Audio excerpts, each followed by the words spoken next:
Bueno, buenas tardes a todos. Estamos en esta nueva clase dentro del marco de la Diplomatura de Derecho del Consumidor del Colegio de Abogados de Córdoba. Mi nombre es Victoria Postiguillo, soy coordinadora de esta diplomatura y vamos a brevemente hacer la presentación de la disertante del día de hoy, que va a hablar de un tema muy interesante y que tiene que ver con los derechos de los consumidores aeronáuticos. Ella es la doctora Karina Barreiro, abogada litigante, residida en la Universidad de Buenos Aires, especialista en Derecho Aeronáutico, Espacial y Aeroportuario por la INDAE. Le damos la bienvenida a la doctora Barreiro y le damos también la palabra. Muchas gracias por estar acá. ¿Qué tal? Muchas gracias. Bueno, buenas tardes a todos. Eh, Gracias nuevamente, Victoria y Ezequiel, por la invitación. Eh, Vamos a empezar a hablar un poquito de la relación entre el derecho de consumo y el derecho aeronáutico.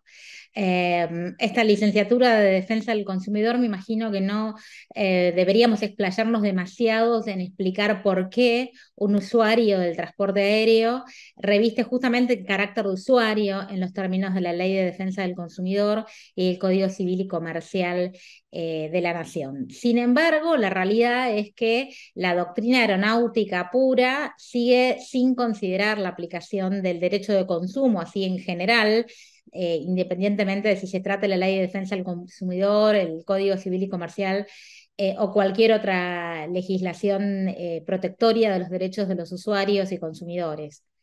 Digo esto porque ustedes se van a encontrar con la bibliografía que trate básicamente la materia aeronáutica, contrapuesta a todos los principios y conceptos que vamos a ver en esta clase del día de hoy. Victoria, ¿podés compartir vos ahí o no? Sí, ahí estoy compartiendo. Vos decime si se ve bien. Perfecto, perfecto. Bueno, vamos a ir directamente a la siguiente pantalla. Nosotros, la primera pregunta, esta de si realmente es un contrato de consumo, creo que la respondemos afirmativamente sin ningún tipo de duda.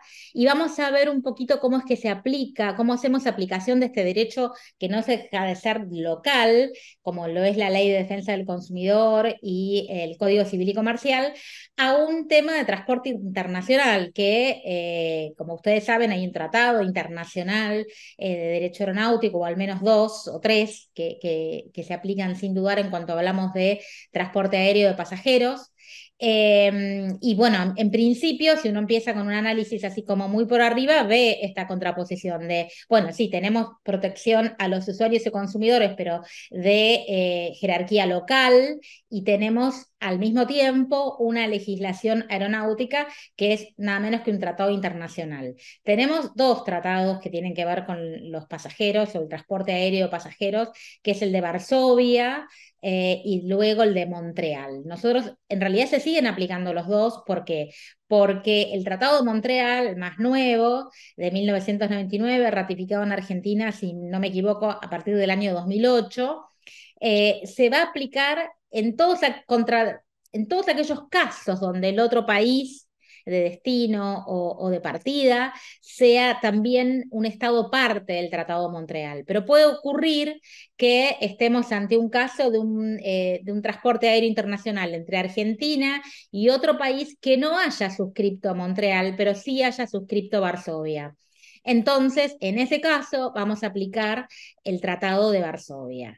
Todo esto dicho, vamos a spoilear un poco la cuestión. La realidad es que estos tratados tienen una aplicación bastante mínima en lo que es la cantidad de situaciones que se pueden presentar en un viaje como inconvenientes a los pasajeros, y ahora vamos a ver un poquito por qué.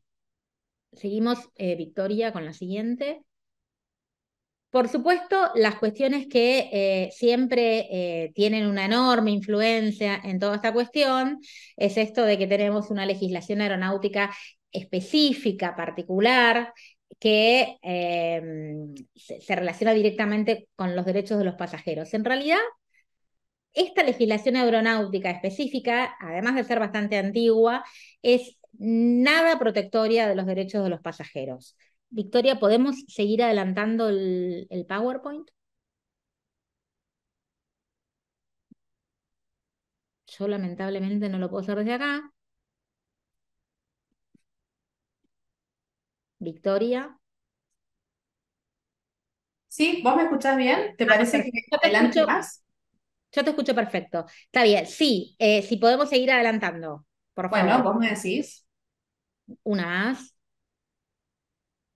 Yo lamento y les pido perdón a todos, pero mi sistema evidentemente no es compatible con Zoom o con mis conocimientos.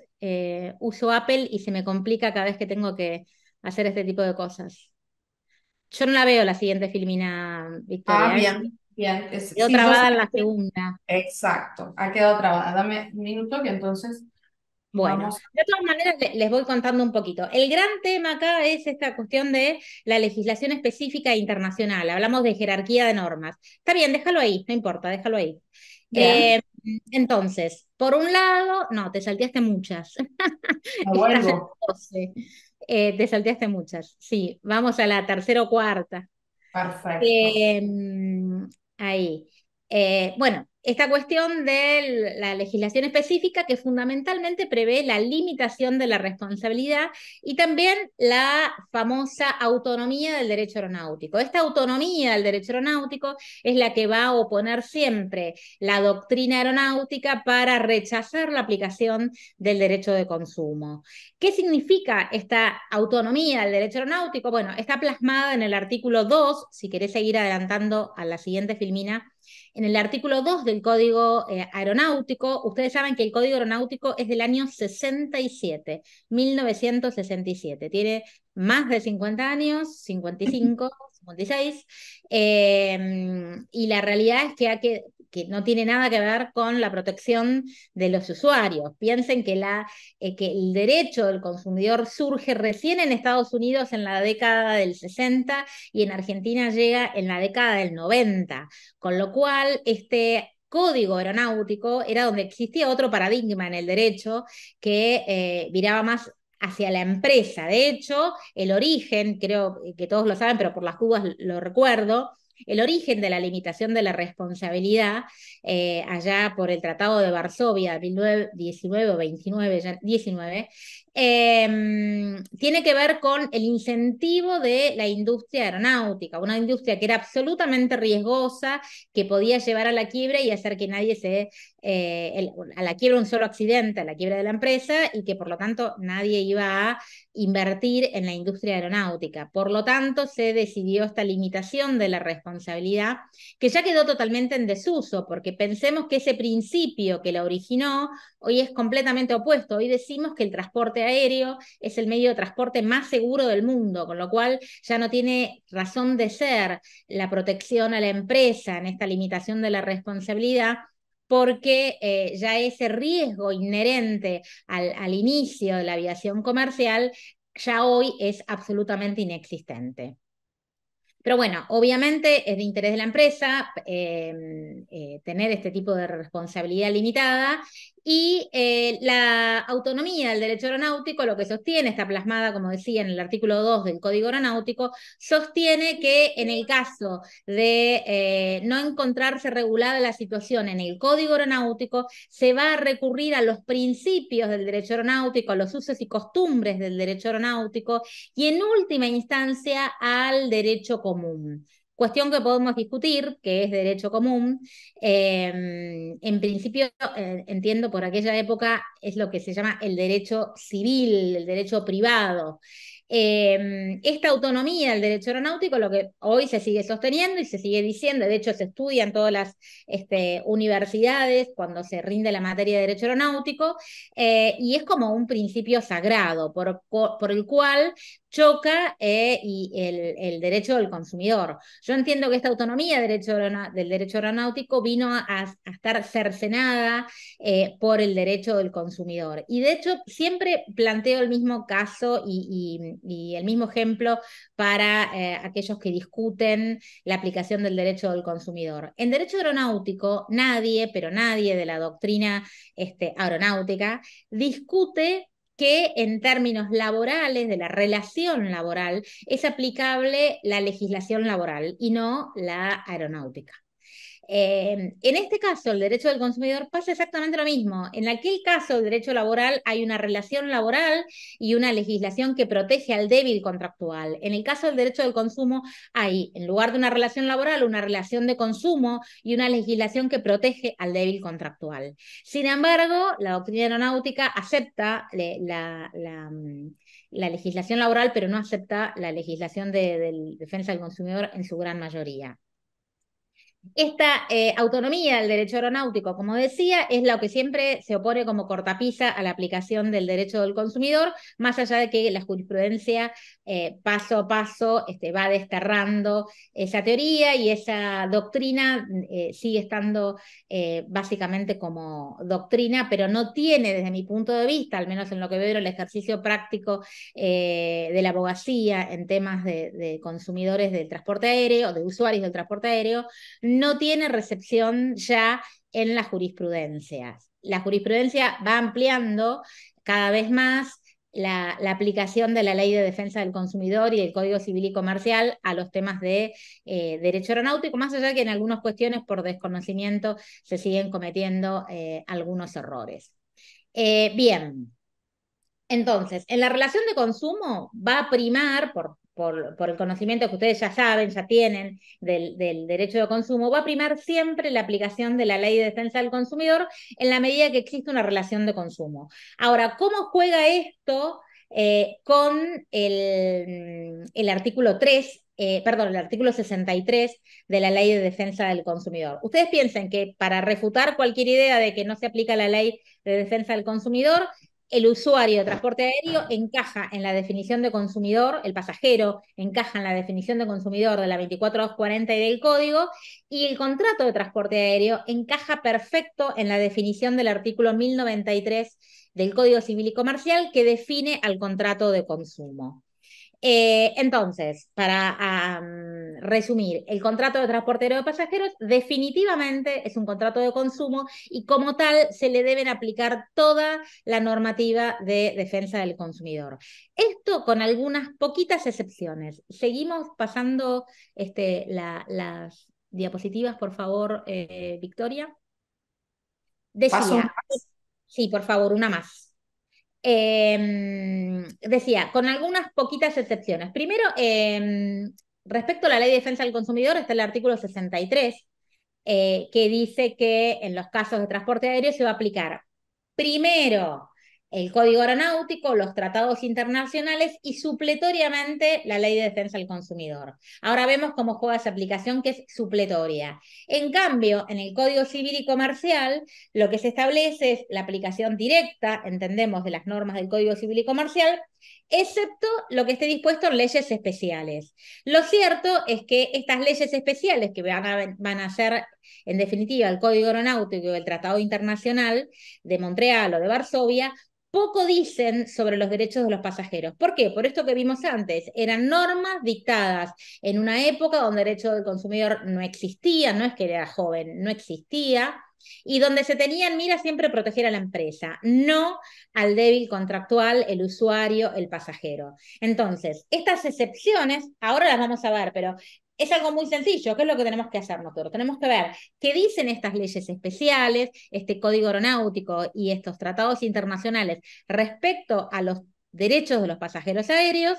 Y vamos a decir, todo lo que no está en esta normativa específica aeronáutica, vamos a hacer aplicación de la Ley de Defensa del Consumidor. Y un tema, hay, por supuesto, algunas regulaciones aeronáuticas que no son ni el código aeronáutico ni los tratados internacionales, pueden ser decretos, por ejemplo, que no tienen la jerarquía que dice ahí taxativamente el 63, y que, por supuesto, tampoco tienen la jerarquía del Código Civil y Comercial, con lo cual ustedes saben que va a primar por jerarquía de normas la aplicación del Código Civil y Comercial frente a un decreto o resolución que pueda cercenar los derechos de los pasajeros aéreos, que las hay. Una filmina más, la 8, vamos a la 8, ahí, perfecto. Una sola acotación. Yo les hablé mucho de la doctrina aeronáutica y ustedes me van a decir, bueno, ¿quiénes son los exponentes de esta doctrina aeronáutica.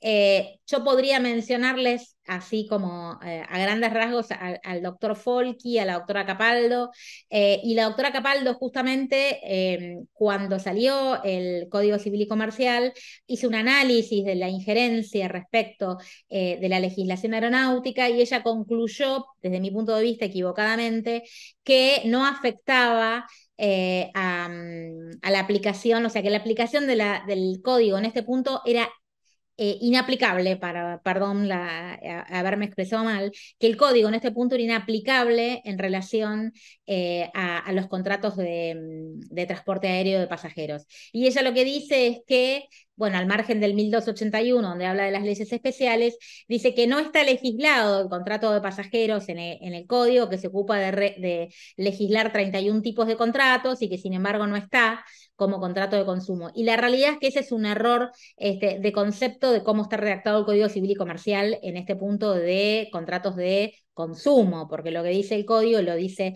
la explicación de los redactores del código en lo que era, antes se llamaba exposición de motivos y ahora no me acuerdo cómo lo titularon, que justamente lo que se hizo fue legislar de una forma general a todos los contratos de consumo y que cada contrato se tipificaba en forma distinta y obviamente podía hablar, a ver, por ejemplo, un contrato de compraventa que fuera de consumo y uno que no. En el caso, por eso es que no era necesario, si no tendrían que haber legislado sobre absolutamente todos los contratos. Y la realidad es que no es así. El contrato de transporte aéreo no fue legislado en particular en el Código Civil y Comercial, pero sí se encuadra en la definición del 1093 de contrato de consumo y con eso basta. ¿Sí? La siguiente filmina, bueno, obviamente acá tenemos que la aplicación de la ley 24240, por lo tanto, es de aplicación supletoria y el código es de aplicación directa. Aunque a ustedes les parezca mentira, nosotros a diario tenemos que hacer una explicación de todo este sistema de aplicación de la ley de defensa del consumidor al transporte aéreo, porque tenemos incluso recursos extraordinarios ante la Corte interpuestos por las aerolíneas contra la aplicación de la ley de defensa del consumidor. Con lo cual esto que para quienes ejercemos la profesión desde un punto de vista del derecho de los usuarios nos parecería una obviedad, lo que vengo diciendo hasta ahora, ya 20 minutos de charla, sin embargo, es discutido a diario, por eso es que me parece importante reforzar los argumentos por los cuales se sostiene que el contrato de transporte aéreo es un contrato de consumo y que se le van a aplicar al mismo toda la legislación consumerista. Seguimos, si querés nos salteamos una, la salteamos y vamos a la siguiente. Perfecto. Esto es lo más interesante, si se quiere, o lo más importante de retener para ver en la práctica y de verdad qué es lo que se aplica y qué es lo que no. Yo acá les transcribí, fíjense que son muy poquitos puntos, 3 en el caso del transporte internacional y 4 en el caso del código aeronáutico, que aplica al transporte aéreo de cabotaje, al transporte interno. Muy poquitos puntos que son los que trata esta legislación aeronáutica, con lo cual estos puntos de acá, esta filmina de acá es crucial. A ver, en el transporte de cabotaje, voy a arrancar al revés. En el transporte internacional, estos tratados de Montreal y de Varsovia, ¿qué es lo que traen? ¿Qué es lo que tratan respecto? ¿Qué casuística prevén respecto a lo que tiene que ver con el derecho de los usuarios del transporte aéreo de pasajeros? Los daños por muerte o lesión, esto es cuando hay un accidente, básicamente. Los daños o pérdida o rotura del equipaje, ¿sí? Y el retraso en lo que es el transporte internacional. Ni Varsovia ni Montreal tratan la cancelación del vuelo, tratan el retraso, la demora. Ojo, porque ese es un tema que todavía no tenemos jurisprudencia. Nosotros venimos invocando en cada caso que podemos esta diferenciación, porque la realidad es que si no está prevista la cancelación en el tratado, la cancelación debería regirse por las leyes de consumo nuestras.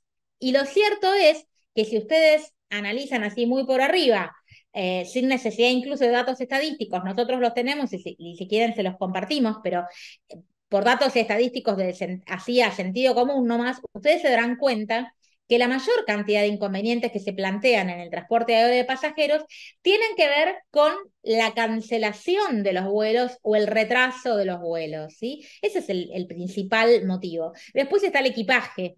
Y después hay una cantidad de motivos extras. Pero el grueso de todo esto es justamente la cancelación o la demora. Esa es la mayor cantidad de inconvenientes que se dan. Entonces, si yo acepto que la cancelación es privativa del tratado internacional o de la legislación aeronáutica, me estoy perdiendo la oportunidad de aplicar una responsabilidad integral, no limitada, e incluso solidaria, como es la de la Ley de Defensa del Consumidor, en el caso de cancelación de vuelos, que es una cantidad en número absolutamente importante. En el transporte interno, aquellos vuelos de cabotaje, tengo que decir que es exactamente lo mismo, con la única diferencia en que en el transporte interno sí está prevista la cancelación. Sí está prevista la cancelación. En el 150 se prevé justamente que en el caso de que el vuelo no se inicie, o esto es cancelación, o se trunque una vez iniciado, la aerolínea tiene que devolver el dinero del pasaje o de la porción del pasaje que se perdió y los gastos de traslado hasta el lugar donde se va a poder seguir tomando el siguiente transporte. Y en el caso de que el pasajero sea el que cancele, siempre y cuando no va a tener ningún derecho de devolución, pero si se demuestra que la aerolínea en realidad su asiento lo ocupó, o sea, si el vuelo salió lleno, ahí sí va a tener la posibilidad de recibir la devolución del dinero del pasaje.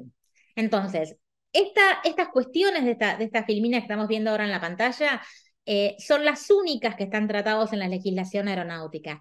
Después de esto, todo lo que no sea esto va a ser materia de aplicación por la Ley de Defensa del Consumidor o el Código Civil y Comercial de la Nación.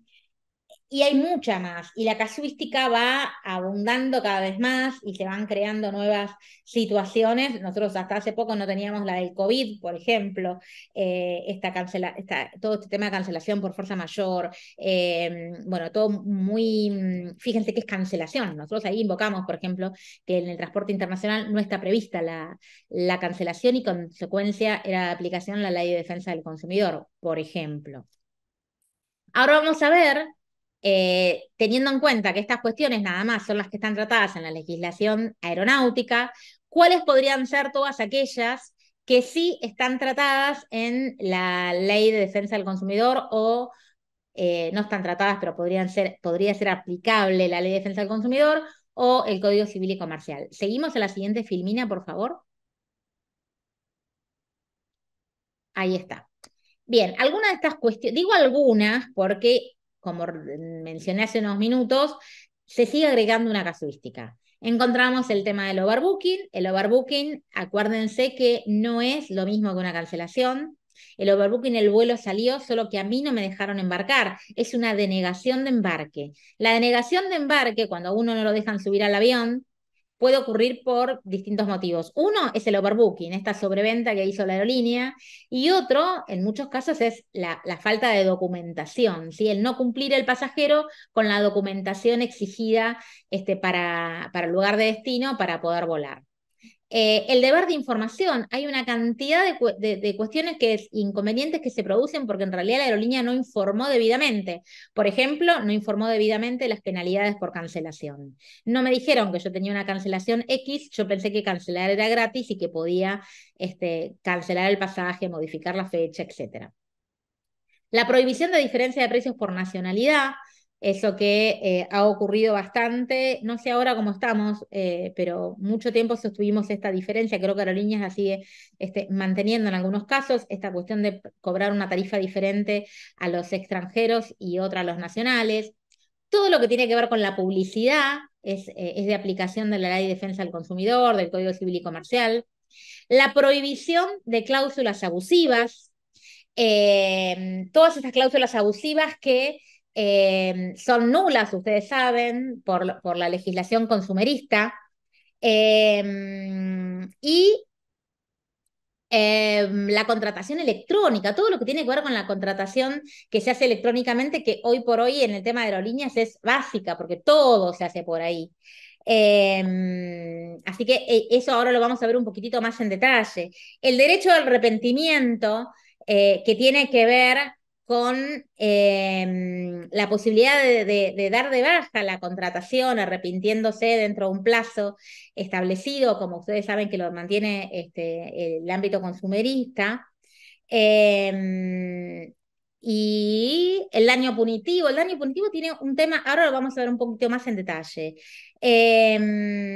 Pero el daño punitivo tiene sus bemoles, porque la realidad es que el daño punitivo sí está prohibido en el Tratado Internacional. El Tratado de Montreal, no así el de Varsovia, prohíbe expresamente el daño punitivo. Esto fue, se supone que un pedido específico de Estados Unidos, que tiene una gran, como es una gran tradición en daño punitivo, y lo pidió expresamente. Estados Unidos tenía antecedentes de haber tenido que pagar la aerolínea por daño punitivo $5.000 por una cancelación, por ejemplo. Entonces, a partir del 99, cuando se celebró Montreal, el daño punitivo fue expresamente prohibido en el Tratado Internacional. Así que ahí sí tenemos todo un tema. ¿Quién se va a atrever a presentar la inconstitucionalidad en ese punto del tratado? Ustedes saben que el tratado internacional no puede contradecir nuestra Constitución nacional.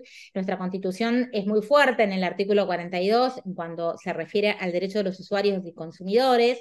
Por lo tanto, ¿quién se va a atrever a dictar, más que a pedir, a dictar la inconstitucionalidad de un artículo del Tratado Internacional? Pero lo cierto es que yo creo honestamente, en el fondo de mi corazón, que hay motivos para dictar la inconstitucionalidad del tratado en ese punto. Los privilegios procesales, estos llamados privilegios procesales de la Ley de Defensa del Consumidor, como la justicia gratuita y el proceso sumarísimo, también son aplicables. El cumplimiento forzado de la obligación, esto de que cuando la aerolínea me niega el servicio, yo puedo solicitar el cumplimiento forzado judicialmente. Esto lo vinculamos con la tarifa errónea.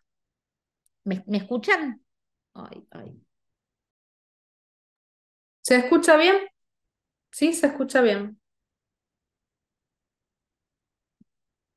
¿Estás por ahí, Karina?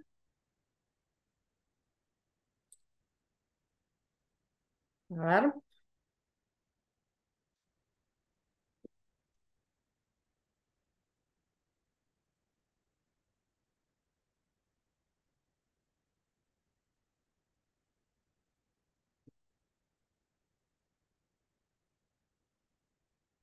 Bueno, mientras vamos a ver qué le pasó a Karina, si tuvo un problema en la conexión.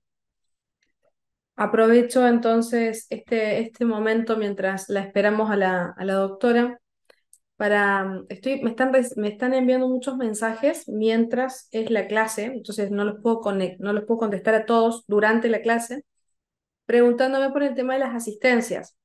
Tengan en cuenta dar siempre el presente en los primeros 20 minutos de la clase.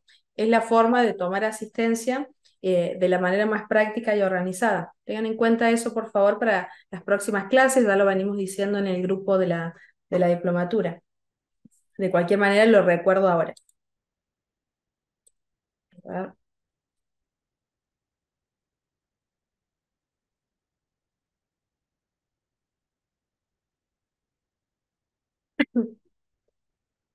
Karina me figura como conectada, pero no te veo, doctora. No sé si vos me escuchás bien. Ahora te escucho perfecto. Ah, A ver. se desconectó, les pido perdón, pero se Sí, desconectó. bueno, ok, seguimos Eh, entonces. sí, es que hoy tuvimos todo el día problemas, yo le había avisado a Victoria con internet de Flow y bueno, así estamos. Bueno, les decía, volvé si querés a compartir, les decía que todo este tema del cumplimiento forzado lo vinculamos directamente con la tarifa errónea. Ustedes habrán escuchado que la aerolínea vende un pasaje a un determinado precio muy bajo y cuando se da cuenta de que cometió un error al publicar el precio, cancela todos los pasajes que emitió, devuelve el dinero, pero no le da la posibilidad a los usuarios de viajar, ¿sí? Esto se denomina tarifa errónea. Las aerolíneas incluso publican un mensaje diciendo que se ha producido un inconveniente, piden disculpas, que se ha tratado de una tarifa errónea o un error en la tarifa. Y lo que sucede siempre es que se equivocan a subir el precio, sobre todo en este tema de cambios y demás. Nosotros tenemos como antecedente el caso de United. Si querés, seguí con la filmina siguiente, la diapositiva siguiente. Tenemos el caso de United, donde ya tenemos jurisprudencia de cámara.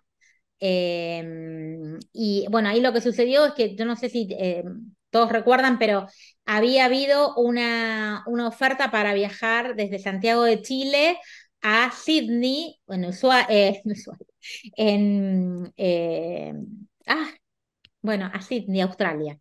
Australia. Eh, a Australia por una cifra que en ese momento eran unos 300, $400 al valor del cambio de ese momento. Ahora desde Santiago de Chile directamente a Sydney.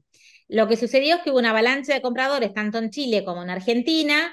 Los argentinos tenían que tomarse el vuelo todavía a Santiago de Chile, o sea que le sumaban un costo más, pero así todo salía muy barato el pasaje.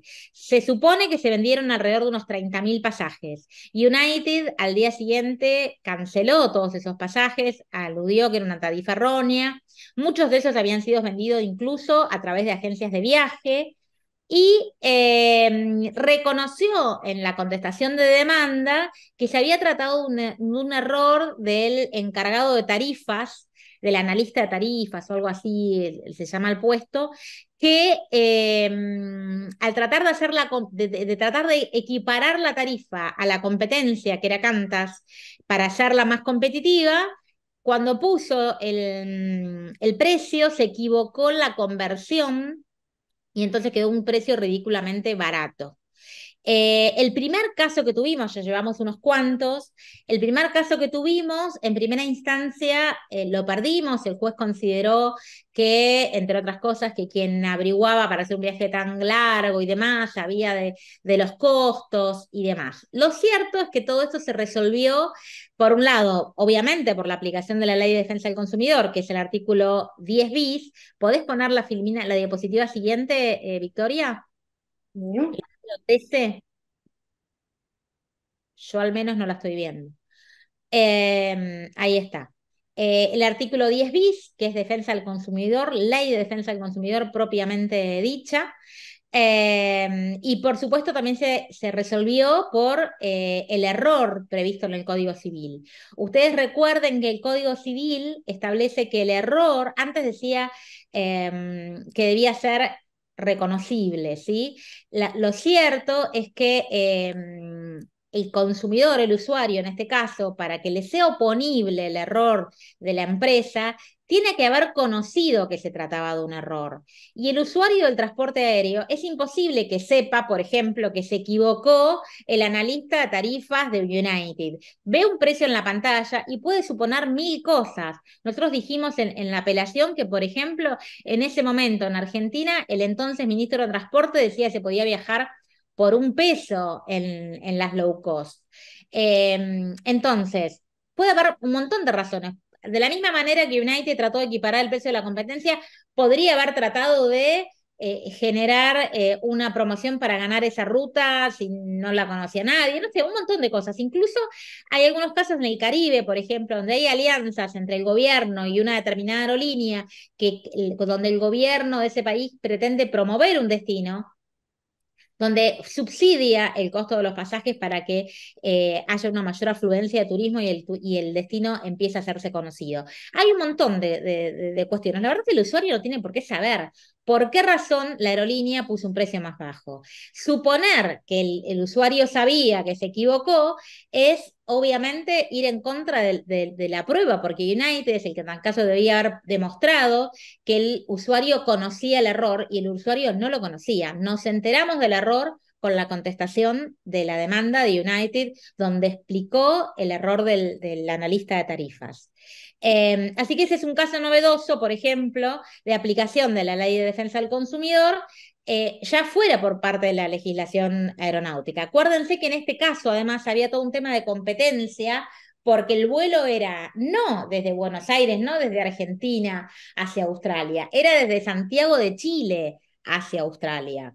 No fue analizado debidamente, quizás porque United no puso la excepción, pero nosotros de antemano avisamos y abrimos el paraguas y especificamos en la demanda que el juzgado era competente, también por una cuestión de defensa del consumidor.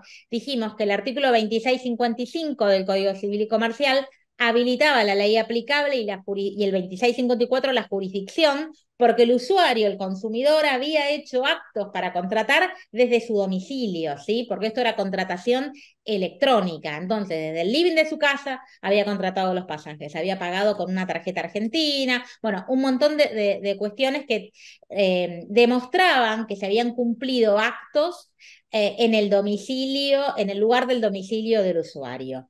Pasamos una filmina más y vamos a ver el resultado de la jurisprudencia, en este caso, uno de los tantos fallos, no, el anterior, la anterior. Esa. Una frase que a mí me parece bastante contundente en esto, y es que la Cámara, porque me olvidé decirles que los fallos fueron obviamente, terminaron siendo favorables, la Cámara Federal, Civil y Comercial Federal tiene jurisprudencia unánime, ya las tres salas opinaron a favor de los usuarios en este caso, y la Cámara Comercial hasta ahora se expidieron nada más que la sala B y la sala F, las dos a favor de los usuarios. Fíjense la cuestión, a los jueces de primera instancia les ha costado mucho más entender la cuestión a fondo, hubo varias sentencias a favor de la aerolínea en primera instancia, pero favorables en Cámara. La Cámara, en este caso la Sala F, que fue la primera en fallar, este fue el primero de los casos que salió, hoy ya tenemos una docena, creo, más o menos. En el primer caso, la Sala F dijo esta cuestión de que el precio bajo por sí solo no permite presumir que el actor pudiera reconocer al efectuar la compra que la tarifa era errónea. Y acá algo súper importante. United Airlines pretendió resolver el contrato, pero sin tener derecho a hacerlo. Acá queda demostrada, en el caso de la aerolínea, esta superioridad que tiene, o este poderío, esta relación disímil de poder que hay entre el usuario y la aerolínea. Si hubiera sido un producto, en la mueblería entrega el sillón, no puede ir a sacarlo por la fuerza de la casa. Pero como la aerolínea vendió un servicio electrónico, ¿sí? A brindarse en el futuro, directamente le canceló la reserva y listo. Por una decisión propia, dejó sin el derecho de un contrato firme al pasajero. Había una jurisprudencia justamente de Chile que nosotros invocamos muy interesante respecto a un banco, donde había pasado algo bastante similar. El banco no había podido, que había sido un error en contra del banco, pero el banco, como ya no estaba el dinero, no podía quedarse con ese dinero. Lo único que podía hacer es ejecutarlo. Acá lo que nosotros dijimos es, a ver, si la aerolínea se quería con derecho a resolver esos pasajes, tendría que haberlo hecho judicialmente. Pero se arrogó la potestad de resolver el contrato sin ningún tipo de derecho para ello. Seguimos a la diapositiva siguiente y vamos a hablar de la denegación de embarque. Como les dije antes, la denegación de embarque puede ocurrir por sobreventa, el overbooking, pero también puede ocurrir por errores en la documentación, puede haber, digo, la documentación porque puede ser por parte del pasajero o por parte de la aerolínea. No sé si a alguno de ustedes les habrá pasado o habrá escuchado, pero muchas veces uno compra un pasaje, va a hacer el check-in y le aparece que no lo puede hacer. Y cuando llega al mostrador se encuentra con que el empleado le dice que en realidad el pasaje no está pago. O pretenden que uno le presente la tarjeta, que es la tarjeta del hermano que no está ahí, o una tarjeta que uno no llevó. Hay toda una cuestión con este tema del fraude que muchas veces tiene que ver por una cuestión de fraude, pero muchas otras, la mayoría les diría, tiene que ver con errores del sistema de la propia aerolínea que no tiene imputado el pago del pasaje y que por lo tanto, para asegurarse de cobrarlo, lo que le niegan el embarque al pasajero. Yo les puedo asegurar que esta situación, que parece ridícula, ha ocurrido cientos, pero cientos de veces, al menos que yo tenga conocimiento.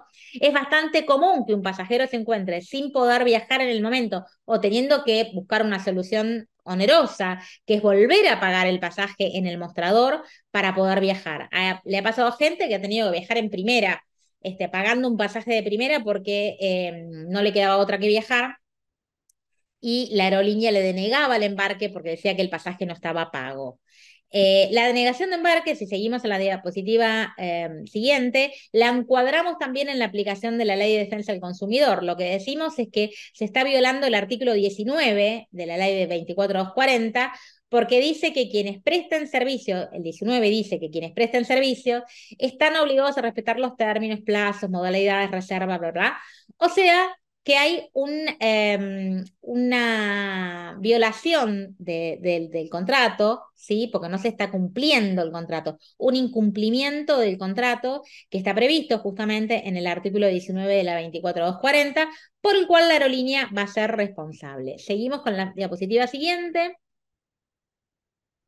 Esto, además del 19, abarca también el artículo 8 bis de la 24240 porque es una práctica comercial abusiva. El overbooking, dice la jurisprudencia, que es una práctica, no lo dice como práctica comercial abusiva, dice que es dolosa, que en definitiva eh, diciendo, reconociendo la jurisprudencia de que se trata de una práctica dolosa, porque la aerolínea sabe en el caso del overbooking que cuando deja abajo un pasajero, cuando mejor dicho, cuando sobrevende el vuelo, puede dejar abajo a alguien y causarle un perjuicio. En ese caso, la realidad es que práctica dolosa es una práctica comercial abusiva, ¿sí? Por lo tanto, si bien hasta ahora no encontramos una sentencia, en realidad porque los abogados no lo invocaron, de denegación de embarque por overbooking, donde se invoque la práctica comercial abusiva, yo por mi parte no tengo duda alguna de que es una práctica comercial abusiva en los términos de la Ley de Defensa del Consumidor. Seguimos a la filmina siguiente.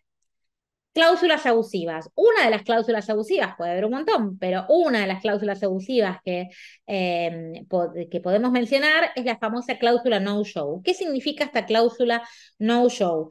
Que cuando yo tengo un viaje por tramos, si no tomo alguno de los tramos, me van a hacer caer el resto de los tramos. No me van a dar derecho a viajar en los vuelos siguientes. Y voy a tener que volver a contratar estos tramos. Esto, ¿cómo aplica en realidad? El ejemplo es, a ver, yo tengo un vuelo Buenos Aires, eh, no sé, Miami, Orlando, vamos a poner. La realidad es que yo llego a Miami y digo, no, mejor voy a usar el trencito nuevo a Orlando, me quedo haciendo un poco de shopping por acá y después me tomo el tren a Orlando. ¿Sí? Aprovecho, me arrepentí, hago una parada no prevista en Miami. Conclusión, yo volé Buenos Aires-Miami, pero no volé Miami-Orlando.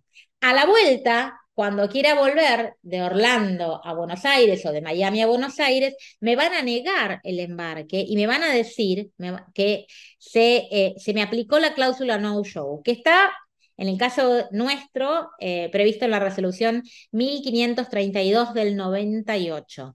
Esto es una cláusula abusiva. De hecho, en Europa, en España, por ejemplo, se condenó a Iberia al pago de una multa de 500.000 euros por tener esta cláusula en su contrato de transporte, entendiendo la jurisprudencia española que se trataba de una cláusula totalmente abusiva. Ustedes piensen que si a mí me deniegan el embarque porque no hay más lugar, es porque mi asiento lo vendieron. Entonces lo cobraron dos veces y no obstante eso, van a tener el otro beneficio más porque yo voy a tener que comprar un nuevo pasaje para poder volar.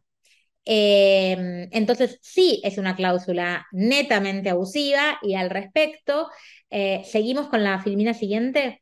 No solo en Europa, como les dije, está contemplado como una cláusula abusiva, sino que en la ley de México, la Ley Nacional de Aviación de México, que fue modificada hace unos 5 o 6 años, creo, justamente se previó que esta cláusula no-show no podía causar el perjuicio al pasajero de dejarlo sin el vuelo, este segmento no utilizado, ¿sí? Dicen que en realidad tiene que avisarle el pasajero y demás, pero aunque no le avise, el pasajero no va a perder su tramo no volado. Seguimos una vez más.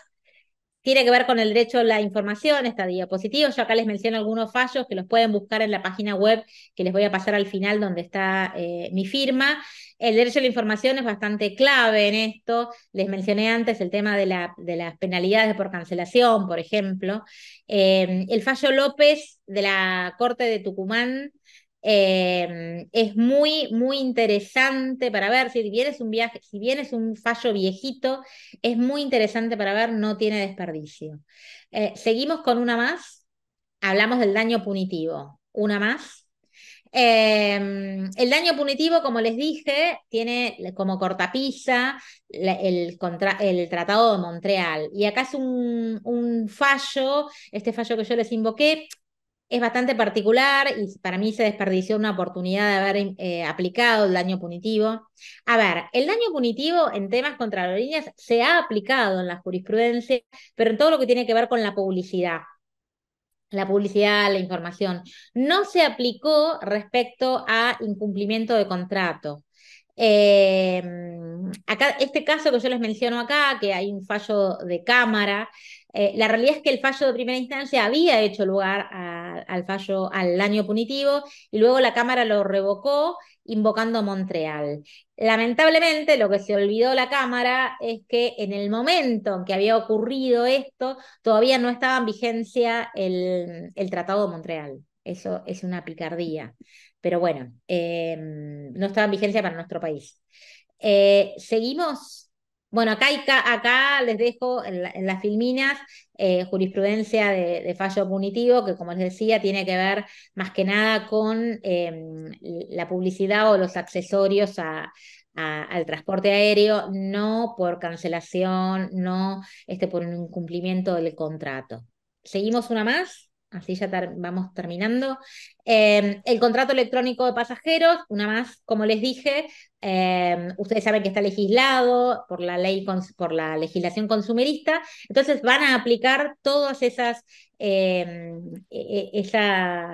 cláusulas protectorias a los usuarios que están tanto en el Código Civil y Comercial especialmente y en la Ley de Defensa del Consumidor. Esto nos lleva a tratar el tema del derecho al arrepentimiento. Seguimos una más. El derecho al arrepentimiento, bueno, primero les cuento esto porque está en la filmina siguiente, el derecho al arrepentimiento, pero contratación electrónica, una de las cuestiones que suele pasarnos es que se equivoquen los usuarios cuando escriben el nombre en el pasaje. Y ustedes saben que si el pasaje no coincide exactamente con el nombre del pasajero, no puede volar. Más allá de que esté el documento, no puede volar. Esto tiene que ver con una reglamentación guiata luego del atentado a las Torres Gemelas, donde se acordó que no iba a poder ver endoso de los pasajes. Entonces, yo no le puedo sacar un pasaje a mi nombre, no puedo hacer que luego vuele mi hija, vuele mi hermana o quien sea. Tengo que volar yo. Y si no lo puedo usar, no lo uso, pero no lo puedo ceder a otro. Y ahí deriva este tema del nombre. A veces uno se equivoca en poner el nombre en la contratación electrónica y aparecen los problemas. Aparecen los problemas porque no se puede volar. Y cuando uno pide el cambio de nombre, si bien está estipulado, las distintas aerolíneas tienen un costo para hacer la rectificación del nombre, algunas cobran una cantidad X de dólares por letra, otros por hasta dos letras es gratis y así. Lo cierto es que acá nos encontramos con inconvenientes enormes cuando queremos rectificar el nombre en el boleto y la jurisprudencia a través de medidas cautelares, ha ido facilitando, siempre y cuando el pasajero tenga tiempo, ¿no? Esta cuestión obligando a las aerolíneas y a las agencias de viajes a modificar el nombre en el ticket. ¿Seguimos una más? Hay más fallos de ese. Si alguno necesita, después me pide. Respecto al derecho al arrepentimiento, volvemos una más. Seguimos una más, perdón. Bueno, ya estaba previsto en la Ley de Defensa del Consumidor y el Código Civil, ustedes saben que lo ha hecho un poco más detallado, ¿sí? En el tema de los medios a distancias, tiene que ver con la devolución del producto, no de los servicios, pero el código no hace ninguna excepción. Ustedes se acuerdan que el código tiene una serie de excepciones, pero ninguna encaja en el transporte de aéreo de pasajeros, con lo cual Sucede que, en teoría, si yo le hago la interpretación literal del Código Civil y Comercial, yo puedo arrepentirme, ¿sí? Dentro de los 10 días. Esto, la verdad, no es por defender a las aerolíneas, pero sería bastante injusto porque la aerolínea se perdería de vender el lugar si yo cancelo dentro de los 10 días el último día y viajaba ese día o viajaba al día siguiente. Este derecho al arrepentimiento, lo que tiene que ver con transporte aéreo, ha sido acotado en las distintas legislaciones poniéndole un plazo. El defecto de nuestro Código Civil y Comercial es que ese plazo no está. Y de mi punto de vista, la regulación aeronáutica, resoluciones de la ANAC por decreto, etcétera, no tienen la jerarquía para modificar el Código Civil y Comercial. Seguimos la próxima. Este derecho al arrepentimiento es irrenunciable, etcétera. Bueno, acá está un poco la legislación comparada. ¿Qué pasa? ¿Cómo acotaron los distintos países, las distintas legislaciones, este derecho? En España, por ejemplo, para los viajes no se puede hacer, ¿sí? Así. Todo lo que tenga que ver con turismo, si el contrato prevé una fecha, un periodo de ejecución específico, no se pueden arrepentir. ¿Seguimos una más? A ver qué pasa en Chile. En Chile, bueno, muy light, ¿no? La cláusula. ¿Sí? La establece, pero dice que siempre y cuando el proveedor no haya dispuesto lo contrario, con lo cual el mero aviso de la aerolínea lo haría inaplicable. ¿Seguimos? Acá si quieren, estas las vamos salteando. Le dejo la filmina, qué es lo que dice cada legislación, para que ustedes vean la comparativa y van a darse cuenta que ninguna es tan amplia como la de Argentina y la Argentina arrastra problemas justamente por no haber sido un poco más acotada. Seguimos hasta el final, así terminamos con eso. Bueno, la ley aplicable, ahí volvemos. Eh, Acá, fallo Fortunato, si bien yo acá se los incluí, se los menciono por el beneficio de gratuidad, fíjense que es del año 2012, este fallo para mí es un quiebre en la jurisprudencia en lo que respecta a usuarios y consumidores del transporte, a usuarios del transporte aéreo. ¿Por qué es un quiebre? Porque fue el primer fallo donde la Cámara Civil y Comercial Federal establece esta interpretación del artículo 63, que para mí es totalmente adecuada, donde dice, bueno, no, ojo, no se aplica, no deja de aplicarse, mejor dicho, la ley de defensa del consumidor por el artículo 63. Acá se va a aplicar para todo lo que no esté legislado en el tratado o en el código aeronáutico. Y en forma didáctica habla del daño punitivo este fallo. Dice que el daño punitivo es aplicable, porque no está previsto en la legislación aeronáutica. Con lo cual, es un fallo que, insisto, es un quiebre, porque a partir de acá empieza a llamar consumidores a los pasajeros aéreos. Es a partir de este fallo, que es un quiebre, digamos, didáctico también, porque la verdad es que lo que tenía que hablar la Cámara era respecto al beneficio de gratuidad, no otra cosa. Lo concedió, por supuesto, el juzgado de primera instancia lo había negado porque decía que no era aplicable la ley de defensa del consumidor. Y la Cámara avanza no solo en el beneficio de gratuidad, sino que dice también va a ser aplicable el daño punitivo, etcétera. Todo lo que es aplicable por ley de defensa del consumidor. ¿Seguimos? Bueno, después los otros privilegios procesales como el trámite sumarísimo, y que también es aplicable. Y con esto los dejo, terminamos y no sé si hay tiempo para alguna pregunta. En la última filmina está, donde agradezco, donde están muchas gracias, está la dirección de la página web que aún un poco desactualizada, está todo este material, fallos y demás que yo fui nombrando, está la legislación y hay muchísimo material también si les interesa para leer al respecto. Bueno, muchísimas gracias, Karina. Había una pregunta del doctor Ahumada. No sé si querés activar el micrófono, Doc, y hacer la pregunta. Tenemos una sola pregunta y ya está el próximo disertante. Dale, buenísimo. Hola, buenas tardes, doctora, buenas tardes. Era simplemente una consulta vinculada con el tema del no-show y si es lo mismo que es que lo que se dice la técnica de la ski budget o de los vuelos con destino oculto, que hay hasta páginas donde te ofrecen los vuelos con destino oculto, pero con esa salvedad de que quizás cuando no dejas un tramo sin volar, por ahí la aerolínea te prohíbe subir al próximo tramo. Era más o menos por ese lado la pregunta. Sí, ahí lo que importa es el tema de la información. Porque si la aerolínea te avisó que no podías dejar de volar el tramo, la realidad es que sería una cláusula que está bien informada. El problema es que en general la gente no sabe cuando deja de tomar un tramo y se encuentra en el inconveniente de estar al mostrador de check-in sin poder embarcar y teniendo que abonar un nuevo ticket. Yo no sé bien cómo funcionan en ese sentido las plataformas, pero sí me parece esto de los tramos ocultos, pero sí me parece que tiene mucha importancia la información que al respecto de o deje de dar la aerolínea. Si la aerolínea no avisó nada, sería una cláusula totalmente inoponible, ¿no? Está bien, bárbaro, muchas gracias. No, por Doctora, favor. última pregunta, acá me están pasando por el chat. ¿Qué opinás del nuevo fallo que están anteponiendo las empresas, las compañías aéreas en la justicia que tiene que ver con la Corte Suprema y es como que se da vuelta a la justicia ordinaria y se... Competencia. El tema de competencia. Sí, Así es. para mí es un retroceso atroz en el tema. Nosotros hemos planteado lo mismo ante la Corte no lo ha resuelto todavía, lo tenemos en un par de casos. A mí me parece que la Corte en ese punto se equivoca bastante. Nosotros hemos hecho todo un análisis de la competencia en lo que tiene que ver con la evolución del derecho, ¿no? La competencia civil y comercial federal era de cuando el Código Civil y Comercial tampoco existía, era Código Comercial por un lado y Código Civil por el otro. Y además el decreto es del año, no sé, viejísimo.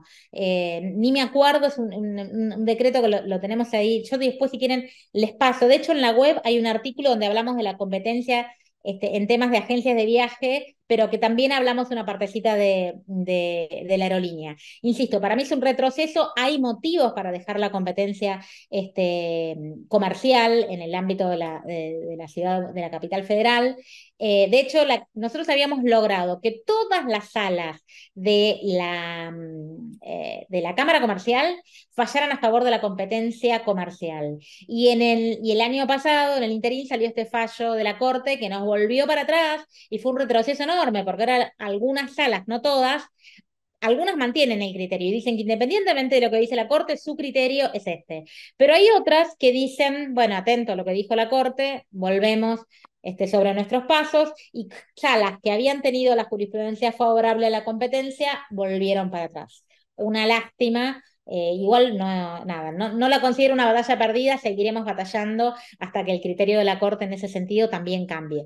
Mi visión particular es que ahí hay un abogado en la Corte, que es el que tiene más, un secretario que tiene más que ver con todo lo aeronáutico, que participa de la doctrina aeronáutica tradicional. Esa es la realidad. Bueno, Según muchísimas mi gracias. intuición, ¿eh? No lo puedo afirmar, pero me parece que viene por ese lado también. Sí, y les recomendamos entonces la página web que ya la vamos a estar compartiendo entre el material de la diplomatura. Muchísimas gracias, Karina Al Barreiro. contrario, un placer. Muchas gracias. Gracias a todos. Adiós. ¿No? Adiós. Muchas gracias.